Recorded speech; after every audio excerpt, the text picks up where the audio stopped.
নমস্কাৰ সকলোকে আমাৰ জ্ঞান একাডেমি চেনেললৈ পুনৰবাৰ স্বাগতম কৰিছোঁ বন্ধুসকল এছএছএ টিচাৰৰ মানে ভেকেন্সি মুকলি পাইছে এছএছএ আণ্ডাৰত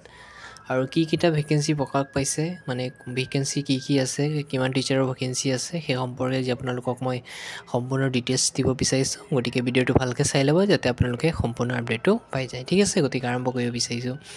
গতিকে প্ৰথমটো পোষ্ট আপোনালোকে হেড টিচাৰৰ কাৰণে এটা পোষ্ট আছে এটো ৰিজাৰ্ভেশন আছে ফিমেল ক্যান্ডিডেটৰ কাৰণে কোৱালিফিকেশন কি লাগিব মই কম বাৰু তাৰ পিছত ফুল টাইম এসিস্ট্যান্ট টিচাৰ 9টা পোষ্ট আছে ঠিক আছে আৰু আপোনাৰ চাব পাৰিছে এটা ভেকেন্সি কোনটো বেঙ্গলীত এটা আছে পলিটিক্যাল সায়েন্সত এটা আছে এডুকেশনত এটা আছে ইকোনমিক্সত এটা আছে ম্যাথমেটিক্সত এটা আছে ফিলসফি এটা আছে কেমিস্ট্রি এটা আছে জিওলজি আৰু ষ্টেটিক্সত এটা টিচাৰৰ ভেকেন্সি আছে ঠিক আছে আৰু আপোনালোকৰ এটো পাৰ্ট টাইম টিচাৰৰ এটা ভেকেন্সি আছে ফিজিক্সৰ ক্ষেত্ৰত ঠিক আছে নেক্সট মানে নন টিচিংৰ ফালৰ পৰা এটো হেড কুকৰ ফালৰ পৰা মানে হেড কুকৰ এটা পোষ্ট আছে আৰু ফিমেল ক্যান্ডিডেটৰ কাৰণে হে ৰিজাৰ্ভ কৰা আছে ঠিক আছে গতিকে আপোনালোকে এপ্লাই কৰিব পাৰিব ফিমেল ক্যান্ডিডেট সকলে গতিকে হেড টিচাৰৰ কাৰণে কোৱালিফিকেশন কি বিচাৰিছে কৈ দিব বিচাৰিছো মাস্টাৰ ডিগ্ৰী লগতে বিএড কৰা হ'ব লাগিব আৰু যিকোনো আপোনালোকে মানে টেট কোৱালিফাই হ'ব লাগিব বুলি কৈছে নন টেট বুলি কৈছে ইয়াত চাব লাগিব আপোনালোকে চাই ল'ব দেই তাৰপিছত প্ৰিফাৰেন্স বুলি কৈছে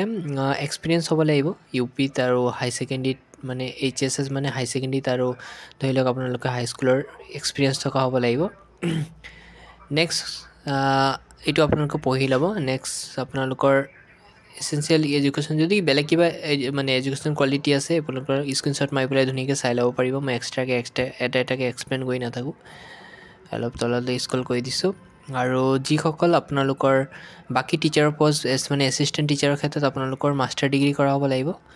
লগতে আপুনি যোনটো সাবজেক্ট এপ্লাই কৰিব হেতু ডিগ্ৰীত মানে হেতু সাবজেক্টত মাস্টাৰ ডিগ্ৰী কৰা মানে মাস্টাৰ ডিগ্ৰী কৰাৰ লগতে আপোনালোকৰ হাই স্কুল টেট উত্তীৰ্ণ হ'ব লাগিব তেতিয়া আপোনালোকে এপ্লাই কৰিব পাৰিব ঠিক আছে যদি কৈ ৰাখিছে তেন্তে আপোনালোকে এপ্লাই কৰিব পাৰিব আৰু এপ্লাই কৰাৰ লাষ্ট ডেট কেতিয়া আছে সেই সম্পৰ্ক জনাই দিম এটো হয় হাইলাকান্দিৰ ফালৰ পৰা আহিছে এছএছএ আণ্ডাৰত আহিছে আৰু ইয়াত আপোনালোকৰ এইটো আপোনালোকে চাব পাৰিছে এইটো আপোনালোকৰ যোনটো ডিটেইলছ আছে ইয়াত আপোনালোকে পোষ্টৰ যদি মানে পোষ্ট অফিসত ইমেইল কৰিবলৈ ইমেইল নহয় সৰি পোষ্ট অফিসত আপোনালোকে পঠাব লাগিব এই এড্ৰেছটোত মতে আপোনালোকে আৰু 19 তাৰিখৰ আগে পঠাব কৈছে ঠিক আছে বন্ধুসকল আপোনালোকে যিসকল মানে এলিজিবল আছে তেওঁলোকে ধুনীয়াকৈ এপ্লাই কৰি লওক আৰু এইটো এড্ৰেছ চাব পাইছে এইটো এড্ৰেছ মতে আপোনালোকৰ যিবোৰ বায়োডাটা আছে সেইবোৰ সমুন্দৰকে গাঁঠি মাতি আপোনালোকে পোষ্ট অফিসত গৈ পেলাই পোষ্ট কৰি দিওক আৰু আপোনালোকৰ ইমান তাৰিখৰ ভিতৰত সাবমিট কৰিব আছে তাৰ পিছত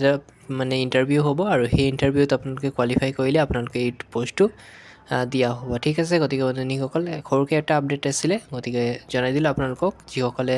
মানে এলিজিবল আছে তেওঁলোকৰ ভিডিঅটো শ্বেয়াৰ কৰি দিওক আৰু তাৰ আশা কৰি ইমানে কৰি